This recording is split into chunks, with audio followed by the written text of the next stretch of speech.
प्रिय मित्रों, आज का सवाल है कि क्यों शिव जी ने बाल गणेश का सिर काट दिया, क्यों उनको काटना पड़ा और क्या है इसके पीछे की कथा।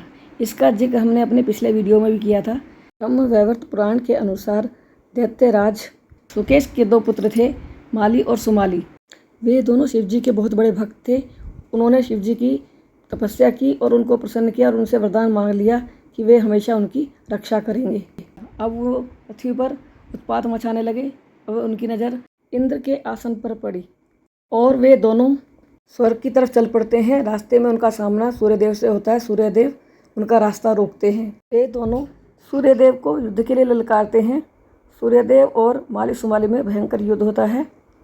तब क्रोधित होकर सूर्यदेव दोनों से, माली और सुमाली से, अपना तेज छीन लेते हैं, जिससे कि दोनों अचेत हो जाते हैं। अचेत अवस्था में वो भोले शंकर का स्मरण करते हैं।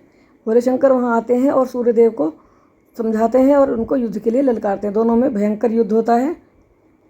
शिव जी क्रोधित होकर सूर्यदेव पर अपने त्रिशूल से प्रहार करते हैं और उनके सिर के 3 टुकड़े हो जाते हैं और सारे संसार में अंधकार छा जाता है। तब सूर्यदेव के पिता ऋषि कश्यप को जब ये पता चलता है तो वो क्रोधित होकर शिव जी को, भोले शंकर को श्राप देते हैं कि जिस प्रकार तुमने मेरे पुत्र के सिर पर प्रहार किया, इसी प्रकार इसी त्रिशूल से तुम अपने पुत्र का सिर काटोगे। और यही था विधि का विधान।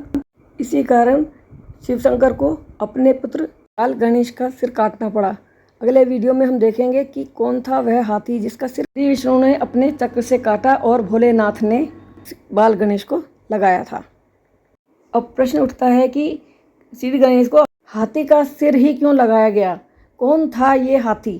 क्या ये विधि का विधान था? क्या है इससे जुड़ी हुई कथा? जानेंगे अगले वीडियो में।